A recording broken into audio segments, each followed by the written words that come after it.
Hello, everybody, and welcome to Big Bold You, a show dedicated to helping everyone out there play bigger, because you know you can play bigger. I know you can. To be bolder, which means stepping out of your comfort zones and becoming the best version of you, because the world needs you playing bigger. I don't know about you, but if you've looked outside, we're living in a world right now where it will always be a war against good and evil. And the only way evil wins is not if good people don't do nothing, but it's when good people don't do enough. So I say all the time, I don't care if you're a CEO, I don't care if you're a stay-at-home mom, I don't care if you're working 9 to 5 or you're working 9 to 9, if you're in corporate America or if you're an entrepreneur. I promise you, each and every one of you can play bigger. And that's what this show is all about. It's just designed to help you play bigger. And every week, we're going to have an incredible topic. And this topic this week, I'm so excited about, and I'm really excited about our guest as well.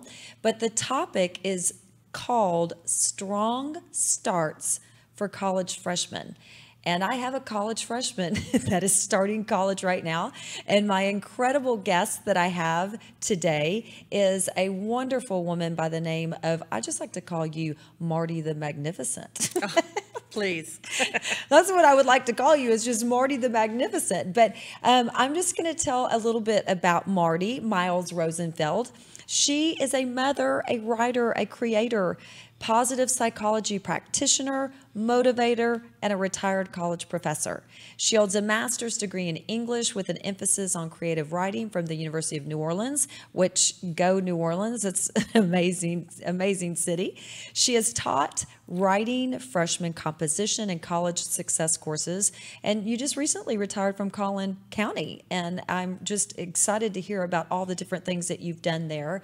But what is really, to me, so exciting is what you've just recently launched, and that is Bloomer University. So I really, I know that you've received your, I believe, your bachelor's degree from UC Berkeley, and from Texas Tech. From Texas Tech, but you did receive a scholarship from UC Berkeley, yes, did you not? For the Greater Good Science Center. But I want you to tell everybody about you, because she really is Marti the Magnificent. She really is.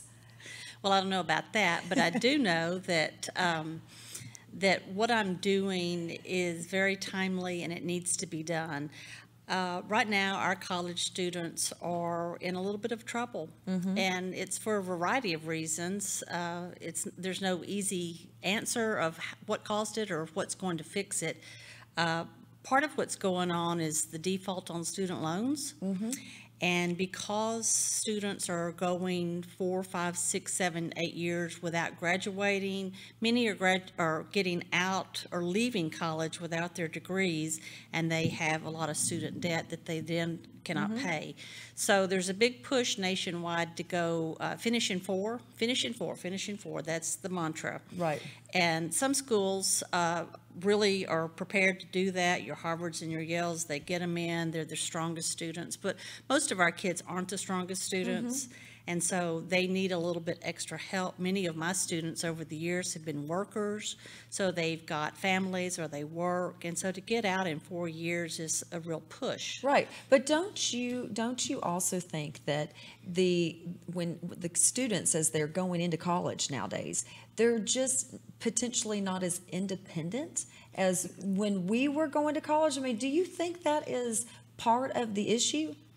That's a big part of the issue. I mean, you know, you've got all these helicopter parents, and I'm going to be honest with you, because I've got 5 children of my own, and I was at... a lot of kids. I know, that is a lot of kids, and I'm so excited because our last Our last one of 5 is going off to college. I'm actually taking him up to college this week. But I was in a parent-student orientation a couple years ago, and they were talking about this helicopter parent term. And to be honest with you, Marty, I had never heard of that term. I didn't even know what it meant. So tell people what that means, and tell people what you've observed in your career with regards to that phenomenon. Well, the good news about teaching at the college level is that I'm guaranteed by federal law that I don't have to talk to parents. So, and that's true. That is true. That's if they're true. 18, and if they're 17, some come early 17, I'll have to get a waiver to sign to talk with the parents. But with my own kids, I saw parents come to the lunchroom every day to bring them Whataburger. In college? No, this is with my kids were in grade school. Okay, in grade school, all right. Grade school. So that was the parent that just kind of hovered because she could or he could. And so I was always a working parent, and I didn't have that luxury, but I wouldn't have done it anyway. Right, exactly. Let the kids go to school. They've let got them be. Exactly. You know, here's some things that I see personally, because there were 6 kids in our family growing up, and if you didn't fend for yourself and you weren't able to stand on your 2 feet, it's too bad, so sad, right? Right. And I think we used to have bigger families, and now people are having smaller families, and so you see that.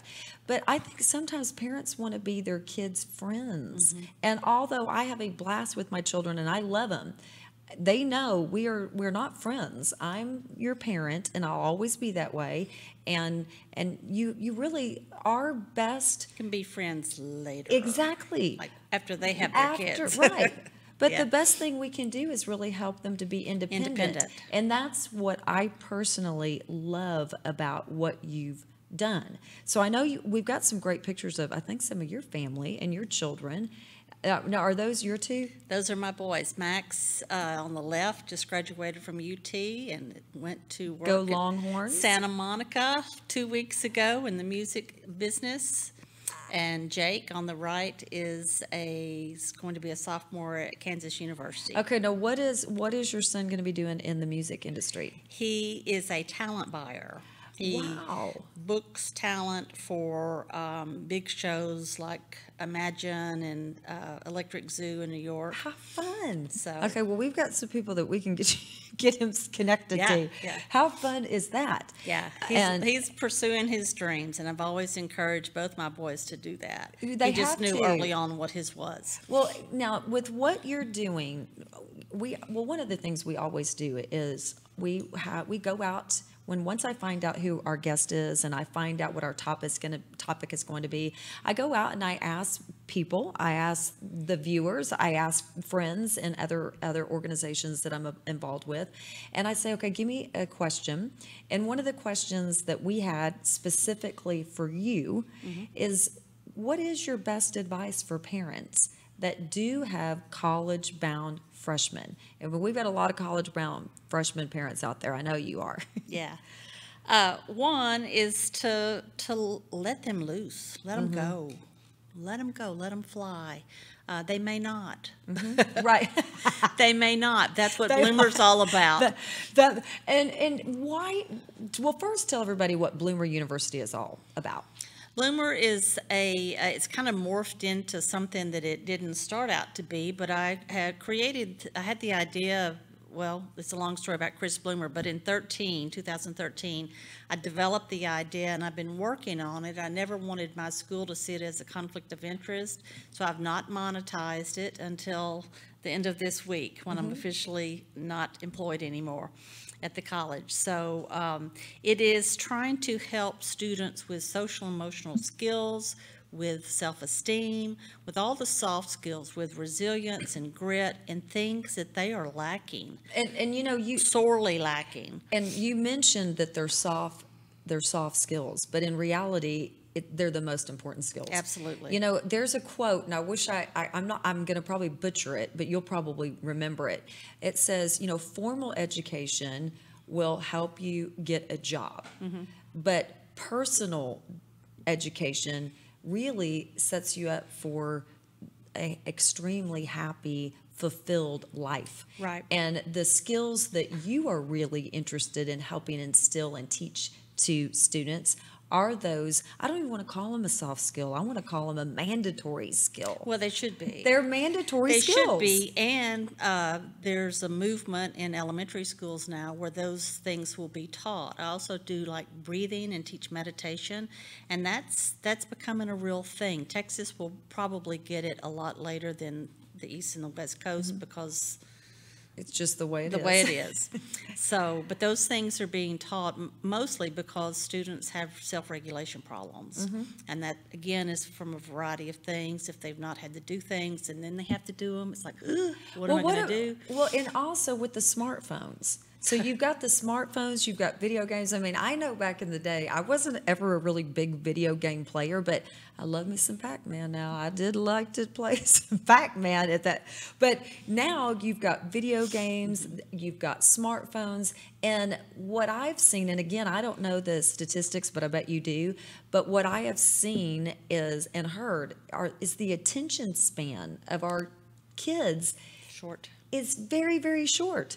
So, I mean, that in and of itself, if somebody can't stop and focus, and I even know with my youngest son, he doesn't have a very long attention span, but when it's something that he likes, Correct. he's got a very long attention span. So I think that's even more of a reason for us as parents to seek out and find people like you to help our children, our freshmen and above, really, and beyond, that are going out, and saying, let's develop these mandatory skills that you have to be successful. So how does somebody get involved with Bloomberg University? What do you focus on? What's the curriculum? All of that jazz. The curriculum is going to be a 12-week class online. I will also be available for mentoring on an individual basis.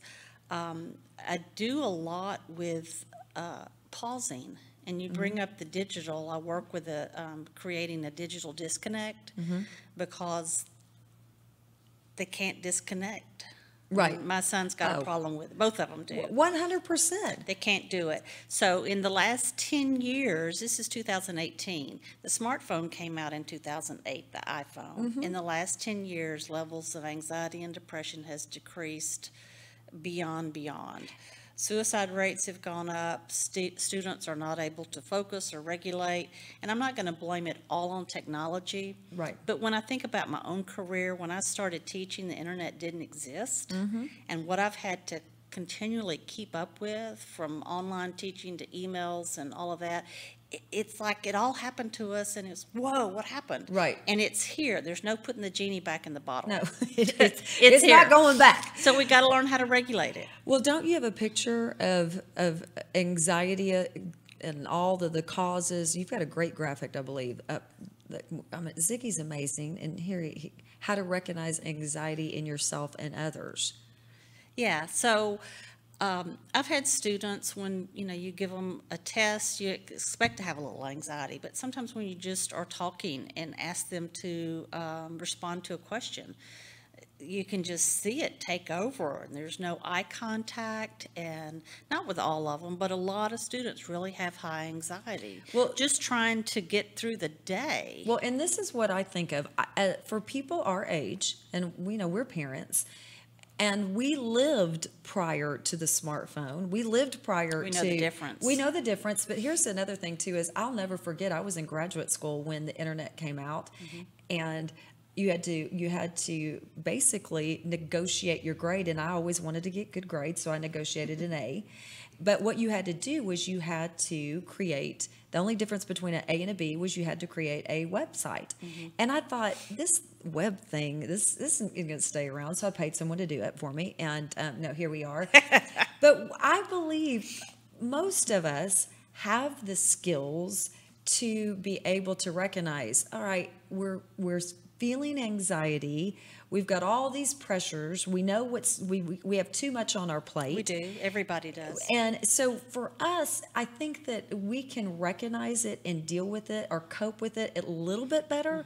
But I don't even think we can fully understand what our children are going through. Right. Because I don't think they, to your point, I don't think we've taught them the skills. It's all they know. It's all they know. I mean, how about when you see a little 2, 3, or 4-year-old, and you parents out there that are doing that, that they just give their smartphones to their kids. Correct. It's a babysitter. It's the babysitter. So, and that's all they know. I saw that at the airport the other day, and the little girl was arching her back and throwing a fit, and they gave her the phone. She stopped. It's like, oh, please don't let this be true. So then they had to take it to give their boarding pass, and so she goes into the fit again. Oh, no. It's like, oh, this is exactly what I thought. But so high tech, I spend a lot of time in Northern California, and they will admit that the Apples and the Googles and all those companies out there will admit that they've made some mistakes. Tim Fidel was recently was a co-creator of the iPhone, and he won't let his children have the iPhone. And what does that tell you? Well, yeah. And so it's like, oh, unintended consequences. Well, really? Yeah. So they didn't think it through. I don't know that they would have done it any differently, but it's created a mess. And one of the things that you do with your 12-week program and with your mentoring and your one-on-one coaching or counseling, whatever it is, don't you have some type of, is it PERMA? Is that what you call it? Or it's kind of basically an approach that you take? Or It's not my approach. Okay, it's not your approach. Dr. Martin Seligman's Okay. from the University of Pennsylvania. Well, you got that. We have a picture of that, Yeah. don't we? Yeah, so Explain that to us. So I don't even know how long ago, 20, 25 years ago, Dr. Seligman started to think about, okay, traditional psychology has had us study what's wrong with people. So how about we study what's right? What a great idea. Yeah. So he has developed a theory called PERMA, which is P is positivity, E is engagement, R is relationships, the importance of relationships, and I stress to my students, it's not text. It's a real person right in front of you. M is meaning. Where do you find meaning in life? And A is an achievement. I love that. So he runs the Positive Psychology Master's Program, the MAP. I was not ready to start another master's program, so I took the CAP program, which is an Certificate of Applied Psychology, and they use the PERMA V model.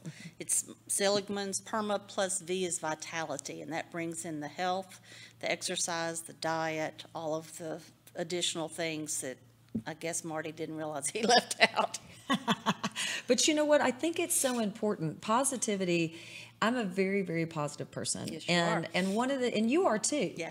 And one of the things that I say all the time is positivity is actually a strategy. It's a strategy to live your life. It's also contagious. It is contagious. You can't help but being around people that are positive and having fun and think, hey, I want to hang out with that Right. person. And I know that I know that so many people they strive for that because they're in places that they're not really happy. They don't want to be. But you know, when you're positive, you know that you're in control and you are wherever you are right now, but you don't have to stay there. Correct. You don't have to be there. And that's what I teach the students. They're after teaching writing for 30 years, I have read everything. And what has happened to some of these 18, 19-year-old kids is beyond, you just wouldn't believe it. There's nothing that would surprise me. Horrible, horrible stories. Yet they've managed to get to the college classroom. Some of them are on full scholarships. Some of them are homeless. Some of them have incarcerated parents. It's just a variety of bad stuff. So part of what I teach is about neuroplasticity, and that is the brain's ability to change. So just because they've dealt with what they've dealt with doesn't mean they have to stay stuck there. Exactly. And now, I used to teach this all the time, and I didn't know that there was really anything behind it other than it made sense to me. Right. But now neuroscience is showing that the brain is plastic and it can change, and you can grow new dendrites and telomeres, and that, you know, just by changing the way you approach things with the PERMA model, that you're able to really kind of rewire your brain, reconnect it. And here's a couple things. One, I've got my son, and he says, "Mom, you brainwash people with positivity." And I said, "That's right. That's exactly what I'm Good doing. for you. That's exactly what I'm doing." But I think it's important because here, in my opinion, is one of the most important things is that you surround yourself Correct. with good people. Right. And sometimes you can't help that if you're... If you're a child, for sure. You can't help it. You can't help it if you're a child. But so that's why getting them in college is so important, It's so because it's their important. first opportunity to make a big change. You're out of the home. You could look back and say, you know, I love my family, but Dad was an alcoholic and Mom was abusive, and so I've got to make something of myself. Exactly. But I think it's very important that we always promote the importance of, you've got to surround yourself with good people. You've got to surround yourself with positive people. You've got to surround yourself with people that are inspiring you, that are uplifting you.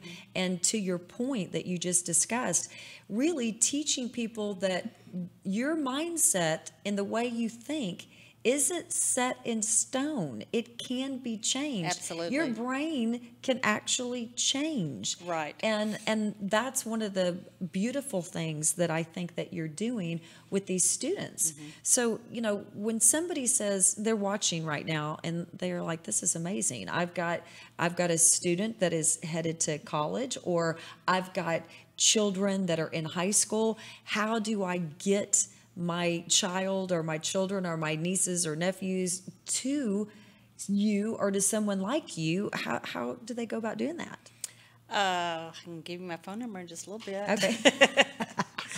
The website's bloomeruniversity.com. I'm holding seminars. I've got one in Arlington on the 15th. It's on the website. It's not there. It will be there tonight. I've got one in Duncanville in November. I'm doing online classes, and I really have just retired, so I've got all the time in the world to put this together. I've sold my house.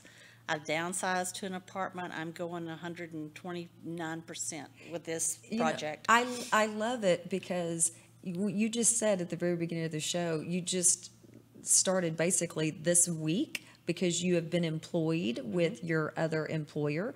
And to think that you rattled off all these different workshops and programs. I've been a busy girl. You have been a busy girl. But if somebody is going to go to one of your workshops, what can they expect? They can expect an overview, nothing in depth, but an overview. Usually I charge $10 for the students to come in. The parents may attend for free because it's important to have the parents there. They can expect an overview. They'll get a kind of an outline or a syllabus, if you will, for what's in the course if they want to do the online course. And, you know, I do study skills, how to read well, how to write well, how to take notes. So there are academic skills involved. But I also do the soft stuff, and they technically are called soft skills. I know. I feel like we need to change that, though. Marty, I think we need to change that to mandatory skills that are called soft skills. Well, there's a push for that. So when I was at Berkeley, I did the Summer Institute for Educators, and they were teaching teachers how to teach about compassion, how to teach empathy, how to teach about awe. Awe. What is awe? Students don't even know what is awe. What do you mean awe? It's like where you're just blown away by seeing the Grand Canyon, but it doesn't have to be that magnificent. It could be a little flower that you blow and make a wish on. Well, here's a question I have, because I know that you have done a lot of study on the brain, and we know that the brain isn't fully developed till age 25. And 27. 27. Probably. Males especially. Okay, so you've been That out explains there. that. You guys out there, are you moms or you women that are dealing with males up to 27? Or 57, I don't know. 27, 57, one of the two. But here's I've read research that they've done studies on adolescent brains. And because the brain isn't fully developed, that they will even show a picture with different expression of emotion on people's faces, and adolescents have a difficult time determining what emotion that person is Correct. exhibiting in Right. their facial expressions. Right, because they can't pick it up. They don't. It's and frontal lobe. So one of the, I think that's so important because with 5 kids, and I'm a relational person and I'm a positive person and I love people and I understand the importance of those mandatory soft skills. My husband and I would get into it sometimes because he would want our kids to act like adults. But I think a lot of adults, their expectation of children and adolescents, it's the expectation is to act like an adult, but they're not an adult. Right. And their brain isn't developed No. in that manner. And I think some of the frustration, I think some of the expectations that adults have on adolescents, and it impacts their self-esteem. Absolutely, it does. You know, when you Kids don't get to play anymore They like don't- they used to at young ages. Preschoolers, yes, a lot of elementary schools took away recess or let it be for 10 minutes. Kids need play. That's how they figure out and that's how they learn things. I do know a lot about the brain. I want to make a disclaimer. I'm not a psychologist. Right. And I'm not a counselor. I'm an academic coach and academic mentor who happens to know a lot about the brain. And when I present, I do a lot of presentations with my psychologist friends. So if we do in-depth about the brain, they'll come in and do all the hippocampus and the Yeah, because frontal lobe and all you have a that. really cute picture. You've got a cute picture with you holding a brain. Let's see where that is. It's we're kind of jumping around, so Ziggy's like, "What? Yeah. The picture?" But you've got a great picture with you in the brain. I thought you did. No, Ziggy's saying no, you Oh. didn't. But there is one Yeah. where you go in and you do training, you do education, and you do bring your friends in that have that Right. that professional background to share because there is so There it is. much. Okay, yeah, there. I thought I had seen. Look at that. Yeah. I That's mean, her brain, not mine. I was going to say, you are so hysterical because I was going to say, if only our brains were really that big. Yeah. So these kids, they do get a bad rap. And They there's do. more pressure than ever to perform, to get in, get out, to decide. First of all, when you ask a college freshman, what are you going to major in?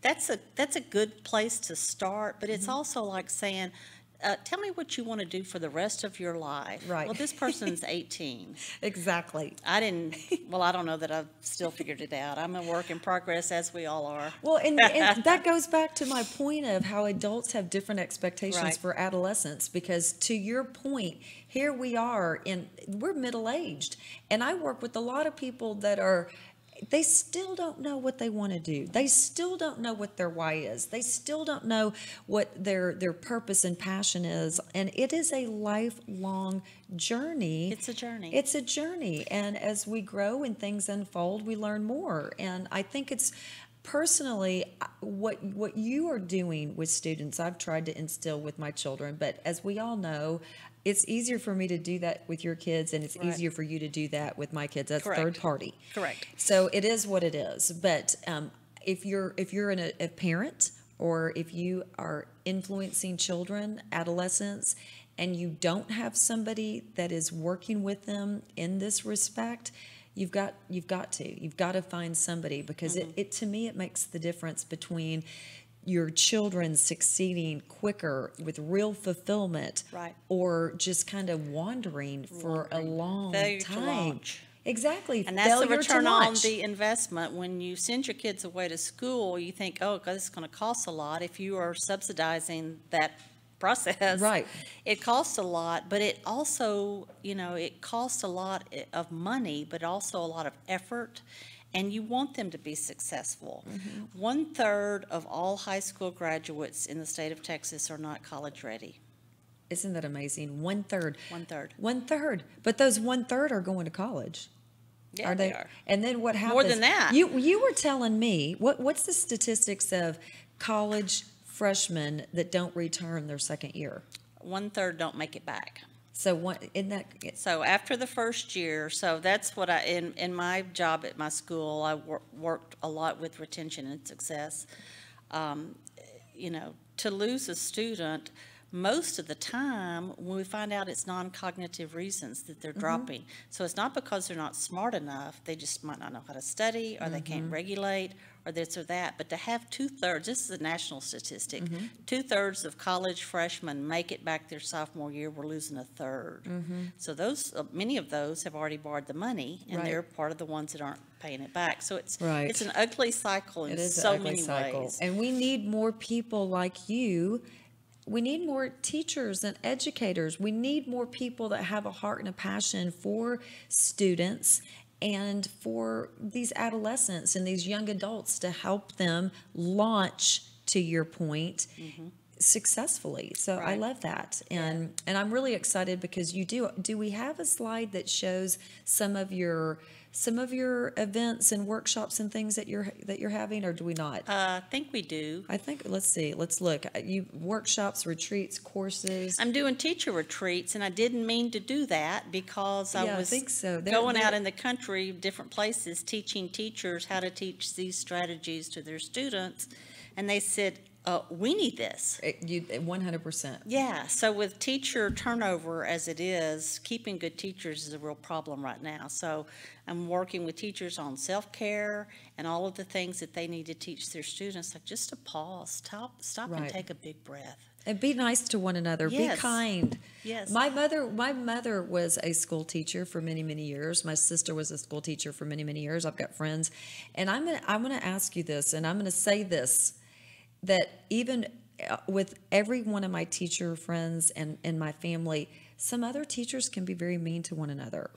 That's just human nature. I mean, it's like we got to be nice and kind to one another. We have to be nice and kind to one another. So as teachers, and I think a lot of times, even as society, we've got to be more respectful and grateful to our teachers and what they're doing. And I think we're in this country, in my opinion, we really don't show the respect and the support.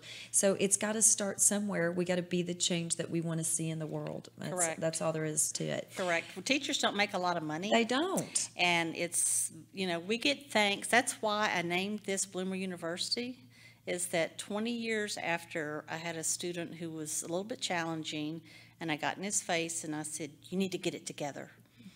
And he went away. I never saw him again. 20 years later, he showed up and he said, are you Marty? I said, yeah. He said, are you sure? I was like, yeah, I think so. He goes, well, I said, who are you? He goes, I'm Christopher Bloomer. Is that the picture you have? Yes. Okay. And that's Chris Bloomer. Is that Chris Bloomer? Okay, so tell me more of the story. Chris Bloomer showed up. He was in my class in either 90 or 91 or 92. I just started teaching in Texas, and he was a trip. This kid, he was just. And there's a lot of them that way. But anyway, I never forgot about him. I won a teaching award, and they said, "Why do you teach?" This was like 8 years later. I said, "I teach because of Chris Bloomer." I never forgot him. So on a Friday afternoon one day, he came in. Normally I'm gone. I had taught him in McKinney. He shows up in my Plano office and said, I'm Chris Bloomer. We just hugged and cried. And I said, Chris, I never forgot you. He said, I never forgot you either. That's so awesome. Yeah. So he came back to say thank you. And as long as I live, I don't care if I earned $1 million, which I didn't, teaching. That's the high point of my carear, is having him come back Marti. to say, I got it together. I bought a love house. that. I have 3 girls. They're in college. Well, it's amazing because my youngest son had a teacher where, my youngest son is full of energy. He's hysterical. He likes to dance. He likes to sing. He likes to perform. And he had eye issues growing up, and we didn't know when he was in kindergarten, first grade. And this was a teacher, 4th grade teacher, Chandra Robertson at Castle Hills. Shout out. Shout out to Chandra in Castle Hills in 4th grade. And he struggled, but she loved him because she saw his personality. And so what she would allow him to do at the very beginning of the day was he could come up and he could do his Michael Jackson songs and dance and he's bad. And he's bad, entertain and do all the things, and it built him up, his self-esteem, and it changed his entire rest of his years in school. And one teacher Can make a difference. Most of us can remember that one teacher. well, and here's the thing is each one of us can make a difference in somebody's life, but and we do. We do, but how awesome is it when you have that person come back to you? So this is going to be my challenge for this next week is find somebody that has made a meaningful meaningful impact in your life, and go tell them. Let them know the impact that they've made in your life, and share this with people. But before we got to close up here pretty soon, but we can't close up until we go to our Laughter is the Best Medicine, and I can't wait to see the video that Marti has queued up for us for Laughter is the Best Medicine. It's a teaching moment. Here we go. Just like that, yeah. Ready? Yeah. Clap, clap, clap your hands, clap your hands together. Clap, clap, clap your hands, clap your hands together. Everybody clap, clap, and stop. Everybody clap, and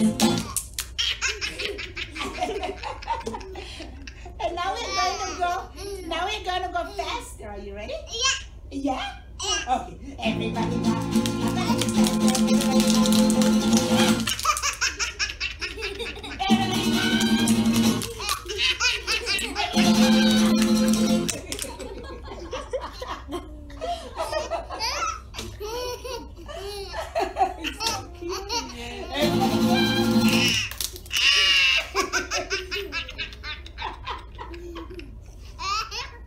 Okay. I can't let you breathe. I can't. Everybody clap your hands. Clap together. Everybody clap. And now you go.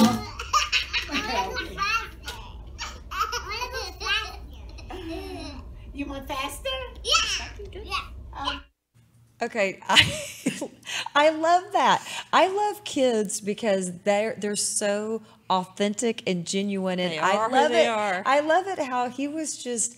I mean, that tickled him. That tickled him. He thought he was the only one in the room, and yeah. But that's the kind of laughter that I love. Belly laughter. Yes, belly laughter.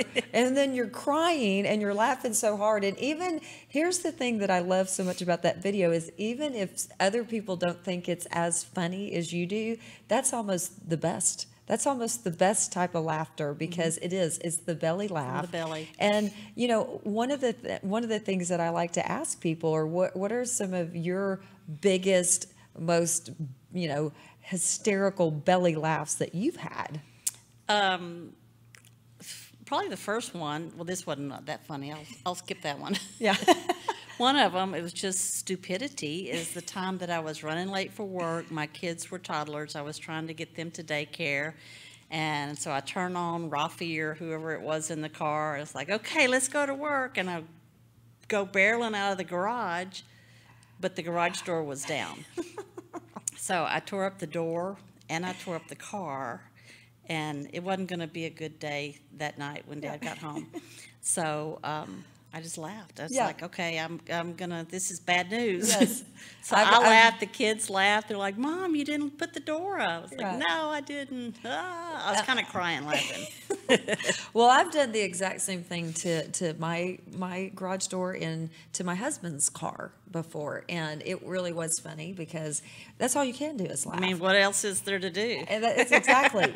And So if you can laugh at yourself, it's a good thing. And that's why I like to end all of our shows with that segment, Laughter is the Best Medicine, because at the end of the day, I truly do believe laughter is the best medicine. You've got to learn to laugh at yourself. You've got to learn to laugh at the hard times. You've got to learn to laugh at your mistakes because they're going to happen. They happen. And you just can't take it so seriously. And we want each and every one of you out there that if you have a funny video, please send it to jens@jensjohnson.com. If you've got a life coach question, if there's anything that you want to add, if there's a topic, if there's a guest, please share it, because at the end of the day, what we want to do is help inspire you to play bigger, be bolder, and become the best version of you so you can bless this world with your greatness. So, Marti, you have shared so much of your greatness with us today, and we're so thankful. Thank you. And we're excited to see how your journey is going to unfold and how many more people like Chris Bloomer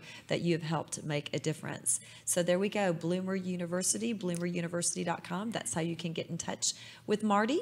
And until we meet again next Monday at 3 p.m. Central, be big, be bold, and be you. Bye-bye.